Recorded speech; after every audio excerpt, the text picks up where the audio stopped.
Selamat siang, salam mulia, salam budaya, salam Nusantara. Selamat berjumpa kembali di channel Artefak Nusantara. Teman-teman, kali ini saya berada di Kabupaten Tulungagung, Jawa Timur, Indonesia. Ini saya berada di atas gunung ya. Saya berada di sebuah tempat yang bernama Telaga Ngambal di eh, Desa Winong, Kecamatan Kalidawir, Kabupaten Tulungagung, Jawa Timur, Indonesia.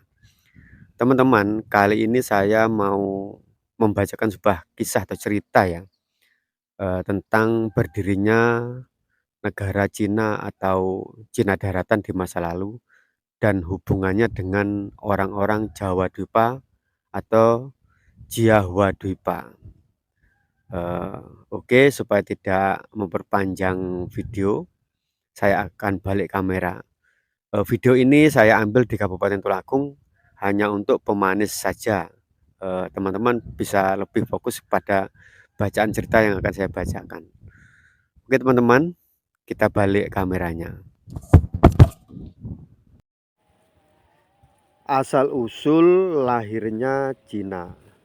Sejarah Qin atau dalam kurung Cina dan Jiahua Dwipa dalam kurung Jawa.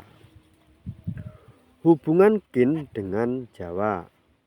Pada dasarnya bangsa Jiahua Dwipa dan bangsa Qin itu serumpun, yaitu rumpun Katsu atau Tengsu atau bulan, tetapi beda leluhur. Jiahua berdiri abad 8 sebelum Masehi, mewarisi pendahulunya yaitu Kahyangan Kancanapura yang dipimpin oleh Romo Pihulun Zikau. Sang Yang Zikau mendirikan Kahyangan Kancanapura pada abad 9 sebelum Masehi.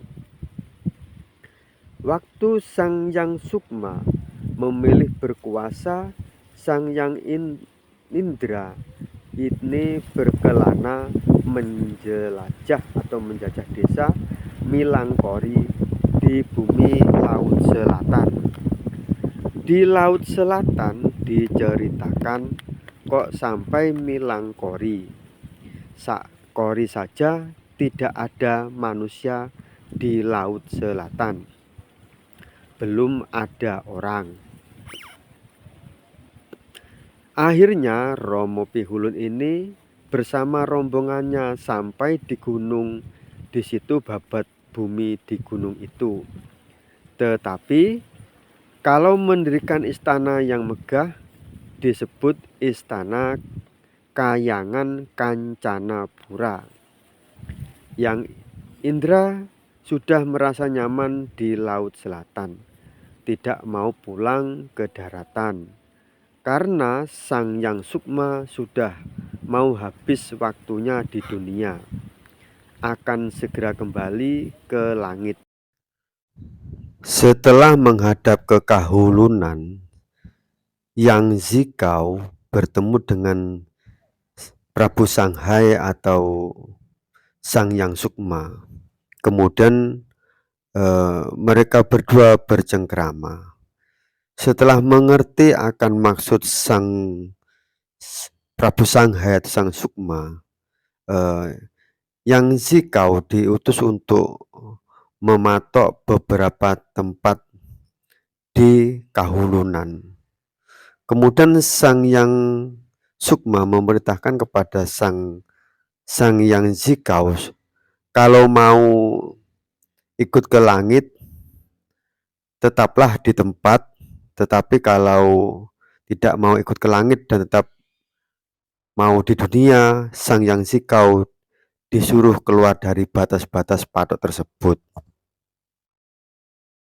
Setelah Yang Zikau keluar, bumi itu tahu-tahu bergetar dan retak sebatas itu. Tapal batas itu pecah retak dan tanah itu makin naik, akhirnya istana melesat terbang ke langit bersama tanahnya, menyusup di antara mega-mega. Kejadian itu terjadi jam 2:30 pagi. Setelah kejadian itu, Yang Indra juga pulang ke Laut Selatan. Setelah kejadian itu, orang Kayangan dan orang-orang daratan negeri timur gempar karena istana Kahulunan hilang tanpa bekas. Semua pada datang ke Laut Selatan untuk mengadu kepada Yang Indra.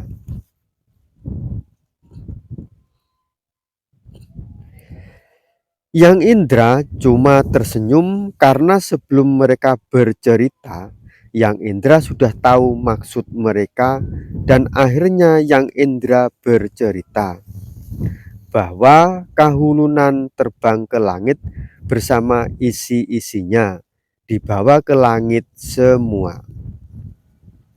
Sebagian ada yang bilang Yang Indra disuruh pulang ke daratan untuk memimpin. Sampai suatu saat ada rombongan keluarga Ji atau Adipati Zhao datang, meminta Yang Zikao menjadi penguasa di daratan.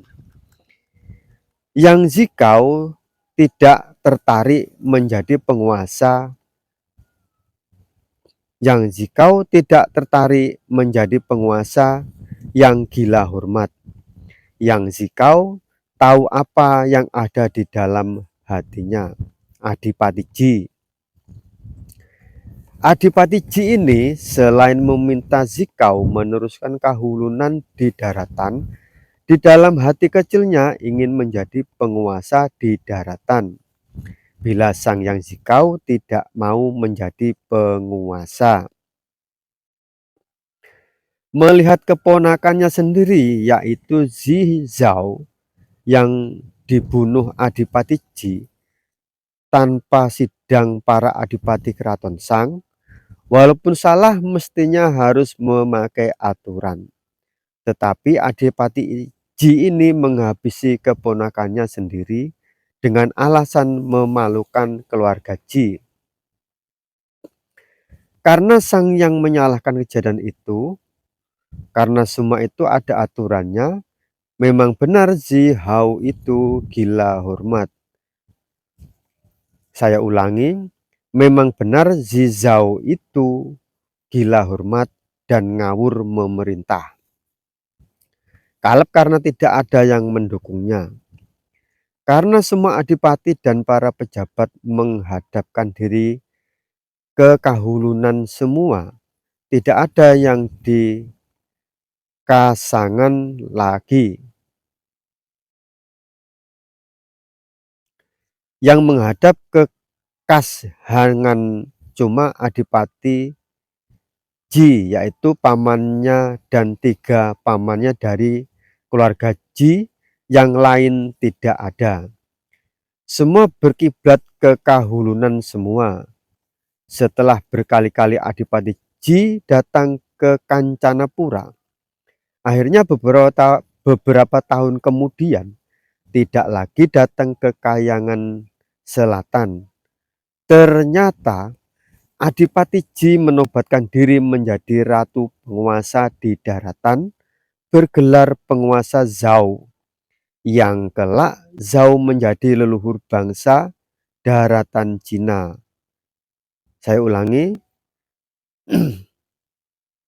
dan kelak Zhao menjadi leluhur bangsa daratan, yaitu bangsa yang disebut bangsa Cina.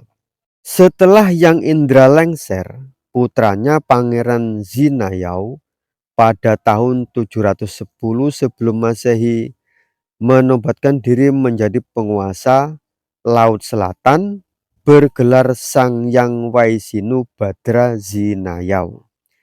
Istananya di Argapala di bumi hutan jeruk. Istana itu kelak bernama Jeruk Pura Lingga Pranata Jiahua Dwipa.